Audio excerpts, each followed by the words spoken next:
Hello guys, আসসালামু আলাইকুম। কি অবস্থা, কেমন আছেন সবাই? আশা করি আপনারা সবাই ভালো আছেন। আমিও আলহামদুলিল্লাহ আপনাদের দয়ায় ভালো আছি। তো রোজার শেষ অনেক দিন আগে হঠাৎ করে মনে চাইলো মুড়ি মাখা খাওয়ার জন্য।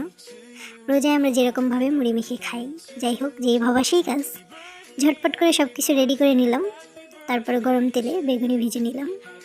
একদম সুন্দর ফুলকো ফুলকো বেগুনি, কিন্তু সবাই চেষ্টা করবেন বাসায় বানিয়ে খাওয়ার জন্য, স্বাস্থ্যকর উপায়। যাই হোক, তারপরে ভেজে নিলাম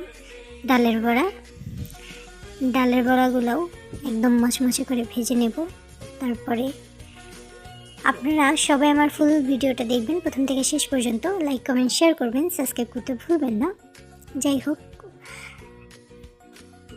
উল্টিয়ে নিলাম। উল্টে নেওয়ার পরে একদম দেখেন চোখের পলকে কিন্তু একদম মচমচে করে লাল লাল করে ভেজে নিলাম। আপনারা চাইলে কিন্তু এরকমভাবে বাসায় বানিয়ে খেতে পারেন আমার মতো। তারপরে গুরিন্দা ভেজে নিলাম, ওগুলো শেয়ার করবো। যাই হোক, আল্লাহ হাফিজ, ভালো থাকবেন।